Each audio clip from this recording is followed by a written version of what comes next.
Salvation is translated from the Greek word soterios, which is derived from the root word sozo, which means much more than just salvation.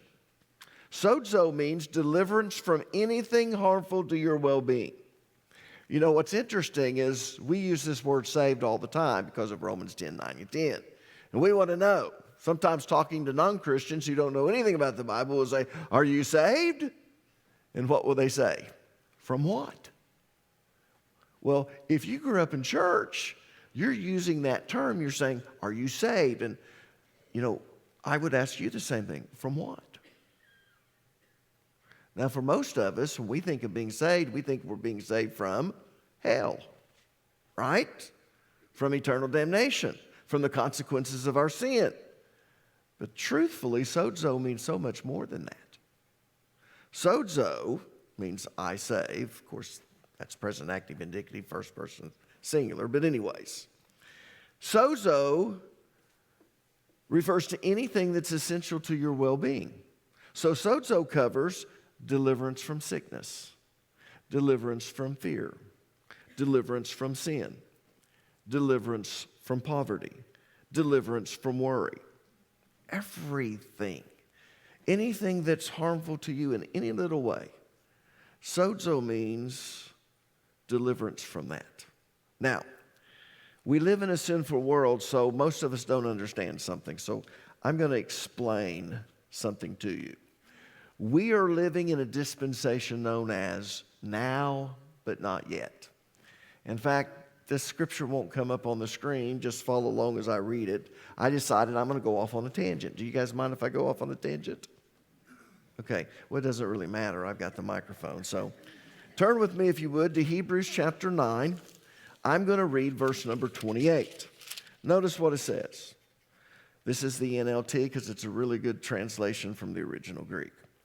So also Christ died once for all time as a sacrifice to take away the sins of many people. He will come again. If you don't believe that Jesus is going to come again, then you're a heretic. The Bible makes it very clear. Jesus is coming again.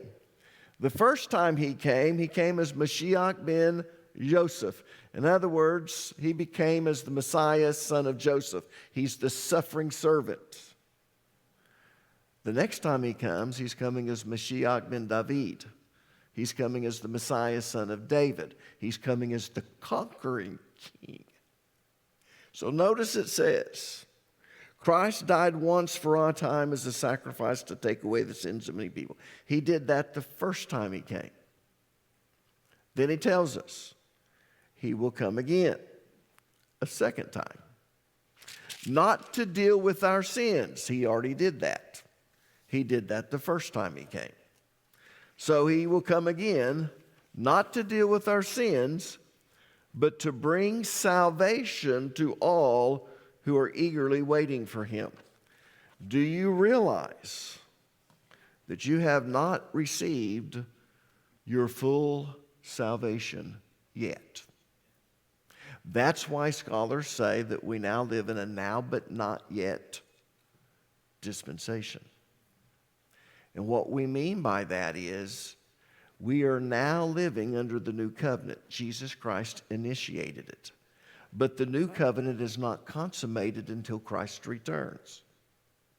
When Christ returns for his bride, and I'm referring to the rapture, there's a coming again right after the rapture. There's going to be a 7-year period of tribulation, but we're going to be enjoying the wedding feast of the Lamb. And then we come back with Christ because we're his bride. In fact, let me explain something to you. How many of you know what a ketubah is? A ketubah is a Jewish marriage contract. And it outlines the rights and responsibilities of the groom in relationship to his wife.